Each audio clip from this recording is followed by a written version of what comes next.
Hi there, Agile friends. I'll come in here just with a quick note to let you know that the Agile Online Summit 2022 is coming soon. To know more, check out bit.ly/AOS2022. That's all one word, all lowercase, bit.ly/AOS2022. Now, stick around to the end of the episode if you want to know more, but for now, on to the show. Hello, everybody. Welcome to our Wednesday, the Leading Change episode, this week with Ricardo Ribeiro. Hey, Ricardo. Welcome back. Hello, Vasco. Thank you. My pleasure. So, Ricardo, on Wednesdays, we talk about one single topic, and that's because it's such a big topic, of course. It's the topic of change.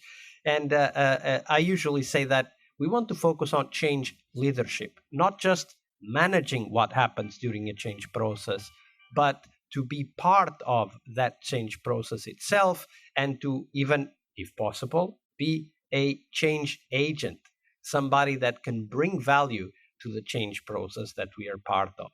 So let's dive into one of those stories. Tell us about a change process you were involved with, Ricardo, and then also tell us about the tools, the tips, the tricks, the techniques you learned back then that you still apply today. Okay, Vasco. I would like to split that conversation two parts. The first one, I would like to share my experience when I implemented Scrum in a team, right? So in the second part, I would like to cover what we do to try to increase the maturity at the leadership level, for example, right? So there was a time in my career that I was delivering projects using the Waterfall. And again, I don't have any restrictions. We have some colleagues still developing projects using Waterfall, right? But I had the impression that I wasn't delivering value to the business, right? Because most of the projects we were delivering with the timeline exceeded, right? So it was supposed to deliver a project in April. In July, we were still testing that project, right? There was a project where we exceed the budget. So invest like 3 times of the initial budget. So you can imagine how difficult it is to any project manager. Unfortunately, very common these days. Yeah. And why this happens? Because at the beginning of any project, we don't have all information. We want the business to bring a perfect requirements to the team to allow the team to deliver something. But in my point of view, when you are at the beginning, you don't have all information, right? So the Scrum is there in order to don't accumulate risks. When you deliver projects using Waterfall, you are accumulating risks because, for example, you have the stats report meeting. It's very common each 2 or 3 weeks, get some managers in a room, provide the iron triangle, right? The scope, the budget, and resource. It's red, green, or yellow. At the beginning, everything is green. Fake green, as I call it. Yeah, fake green. Because sometimes you think you are in a good position, but based on my experience, you start to realize something is not going well during the UAT, when you need to test some scenarios and you realize that you didn't cover a specific situation, but you have a timeline committed, you have a budget to manage, and you have resources working in something. So how did you bring Scrum to this environment, right? Like, what was the change process you used to bring Scrum to this environment? Yeah, so the Scrum is there to don't accumulate risks. So using the accountabilities, using the ceremonies and the artifacts, you have the option to inspect and analyze and adapt the team in a daily basis, for example, right? So basically we have 4 ceremonies. we have the sprint planning, where the product owner will come to the team with a sprint goal, and we'll discuss about the product backlog that we should take to achieve that sprint goal, right? Then a sprint starts.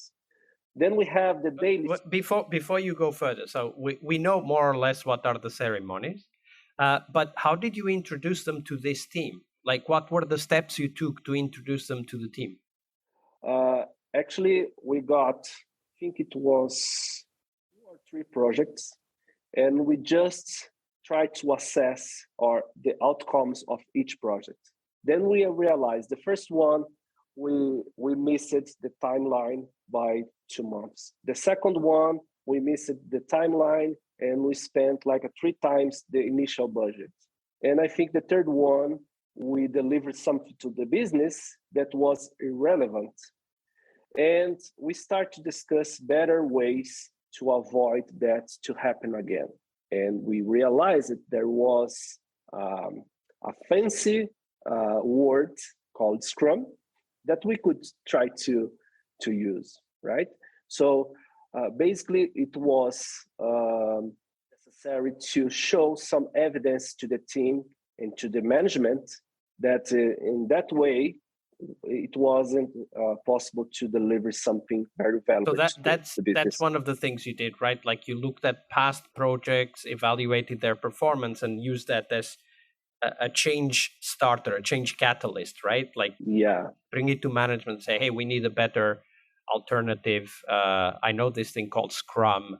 What else? Yeah, because normally the traditional project manager, they are there during the stats report meetings, and somehow the management, the business, they think the project manager is the bad guy because their project isn't delivered in a time frame or correct time frame. If they spent more money than they expected, it was the project manager, the bad guy, that could not manage the resources in a positive way, right? So just to try to change that atmosphere, I try to look into different approaches of delivering projects. So that was the long story short, right? And we start with the basics, right? So we try to select 4 or 5 experienced guys. We try to assign a PO to work close with the business, and I performed the Scrum Master role in order to ensure the wheel was running, right? So this is the basic story. I really like this aspect of starting with the basics. And if we look at the Scrum Guide, which we were talking about before already, if we look at the Scrum Guide, we do have kind of a checklist there, right? Like, you talk about the accountabilities, the roles, the ceremonies. And starting with the basics is also a great way to get the team informed, right? Like, getting them ready, right? They may not yet be comfortable with Scrum. They may not yet know how to collect and process feedback from stakeholders, but at least they know they need to collect feedback from stakeholders. And I think that sometimes we as Scrum Masters, we try to get the team too fast or too quickly, too good, right? Like, sometimes they don't know how to ask for feedback, and that's okay, right? That's why we are there. And I think this also reminds us that as Scrum Masters, we need to first focus on the basics, even for teams that might already be using Scrum for a bit. But when we come in, at least look at the basics. Do we have the basics in place? For example, how are the refinement meetings? Do people come out with a shared understanding of what needs to be done? Or is it more like the PO just recites what needs to be done and everybody else just nods, right? Like that's one anti-pattern as an example. So I really like this approach of starting from the basics. And you even started with another basic, which is not part of Scrum, but comes from the need to start the Scrum adoption, which is, let's look at the track record of previous projects that did not use Scrum. And let's see if that's good enough for us, because that might trigger the whole need, and might even motivate the team to be part of that change, to be part of this new thing called Scrum.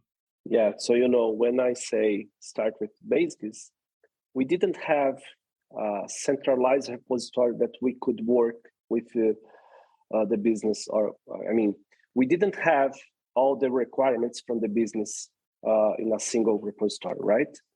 So we got business requirements or needs through email, right? And sometimes corridor conversations, I bet. Yeah, something like that. We didn't have any tool just to track the progress, just to tag some concerns, impediments, right? And when I said we started with the basics, we tried to establish a new Scrum team. We went to the Atlassian website. There's a free version of the Jira available to anybody that wants to work with Jira. I think the only limitation is you cannot exceed 10 people in a project, right? So we went to Atlassian, we signed up for the Jira and Confluence, and we start to put some requirements or some business needs in a backlog, right? So that was the first move we did after we established the team. Yeah, absolutely. And the basics are what will drive us forward. Thank you for sharing that story with us, Ricardo. Thank you. Hi there, Agile friends. Thank you for sticking around to know more about this year's Agile Online Summit. The summit will have 4 keynotes and 4 tracks you will not want to miss. The keynotes will touch on critical topics for us, from delivering on time to helping you to focus on sustainability. The 4 tracks are tools, so we'll focus on tools you need to excel at your job, but also your mission. We'll also have a track on sustainability, which is, of course, about people and their sustainable pace, but it's also about how do we bring sustainability to the products and the planet we inhabit. We'll have a 3rd track about happiness, talking about doing what we love and, most crucially, loving what we do. And finally, the 4th track will be live. It will be mostly hands-on sessions to help you roll up your sleeves together with the presenters.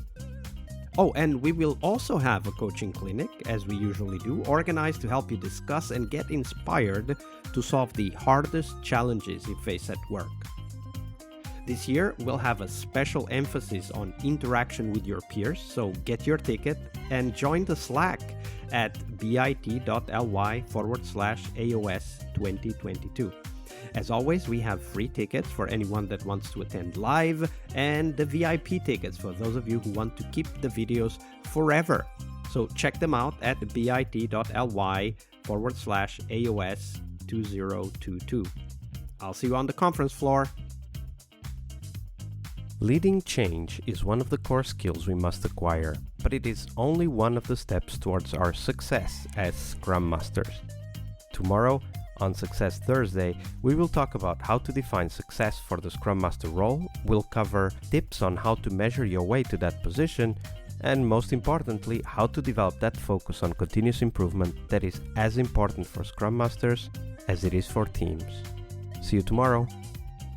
We really hope you liked our show. And if you did, why not rate this podcast on Stitcher or iTunes? Share this podcast and let other Scrum Masters know about this valuable resource for their work. Remember that sharing is caring.